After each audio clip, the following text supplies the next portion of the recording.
مثلا تقول لي طب انا دلوقتي المفروض الصح ليا ان اشتغل شغلانه وعدد ساعاتها كتير بمرتب كويس، ولا اشتغل شغلانه عدد ساعاتها قليل بمرتب زفت؟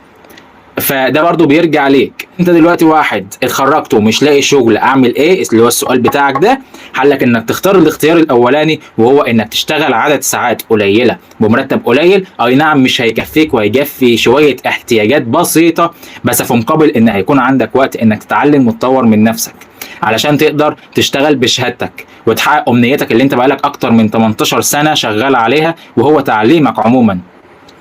فهي الفكره في كده.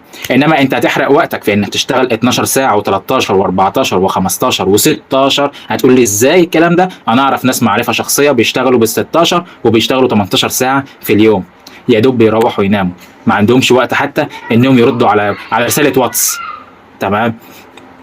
فين حلمك؟ فين حياتك؟ عمال بتجري في ساقيه ما انتش عارف تجيب اخرها، ومفكر ان انت بتجيب فلوس وفلوسك بتتصرف غصب عنها في علاجاتك، في بتضطر انك تدخن علشان خاطر تخف من عليك الضغط بتاع الشغل. ما انت واحد شغال 18 ساعه، هتوفر فلوس ازاي؟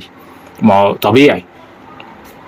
فانت تختار انك تشتغل عدد ساعات قليله بمرتب قليل احسن من انك تختار انك تشتغل عدد ساعات كتير بمرتب معقول.